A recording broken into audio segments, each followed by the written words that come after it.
Marie Antoinette. The name alone brings to mind images of extravagant dresses, lavish parties, and the ultimate fall from grace. But how much do we really know about her? Born on this day in 1755, Marie Antoinette became one of history's most controversial figures. Today, we're diving into the myths, the truths, and the speculation surrounding the last Queen of France. Born into the Austrian royal family, Marie Antoinette was married off at just 14 to the future King Louis XIX of France, a political alliance intended to strengthen Austria and France. But Marie was no typical queen-in-waiting. She brought a fresh, carefree style to the conservative French court. She loved fashion, parties, and everything glamorous, a lifestyle that would later fuel her downfall. Despite her royal duties, Marie Antoinette often felt out of place.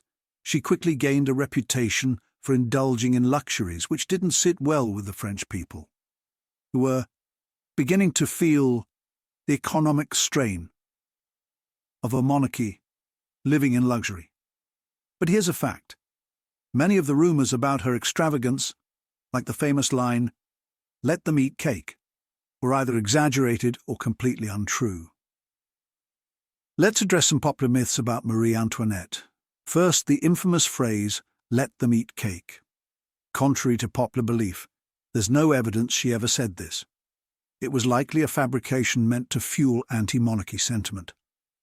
Marie wasn't just a frivolous spender. She was, in fact, involved in charity work and supported orphanages. But this side of her rarely makes it into history books. Still, Marie's luxurious lifestyle at Versailles didn't do her any favours. She became known as Madame Deficit, accused of draining France's finances with her spending. But was she really the main reason for France's financial crisis? Experts argue that the monarchy was already in financial trouble, mainly due to France's heavy debts and involvement in costly wars, like aiding the American Revolution. As the French Revolution gained momentum, Marie Antoinette became the face of everything wrong with the monarchy. Her lavish lifestyle, whether exaggerated or not, made her an easy target. The people of France didn't see a young woman trying to find her place. They saw an out-of-touch queen living in luxury while they starved. Interestingly, Marie Antoinette also became a scapegoat for the failings of her husband, King Louis XVII. While Louis struggled to take decisive action, Marie became a symbol of monarchy's excess and indifference.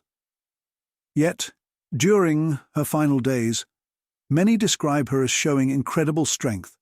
Her composed demeanour during her trial and eventual execution shocked her critics. In October 1793, Marie Antoinette faced her final trial. Stripped of her royal status, she was sentenced to the guillotine. Thousands gathered to watch as she rode through Paris one last time. Despite everything, she remained dignified until the end. Her last recorded words? An apology to the executioner for stepping on his foot, a small gesture that humanized her, even in her final moments. So, was Marie Antoinette the careless queen history paints her as, or a misunderstood figure caught in the tides of revolution? The truth is likely somewhere in between. Her life and tragic end symbolize a turning point, a moment when a nation chose rebellion over monarchy. What do you think? Was Marie Antoinette a victim of circumstance? Or did her actions help fuel the flames of revolution? Let us know in the comments below.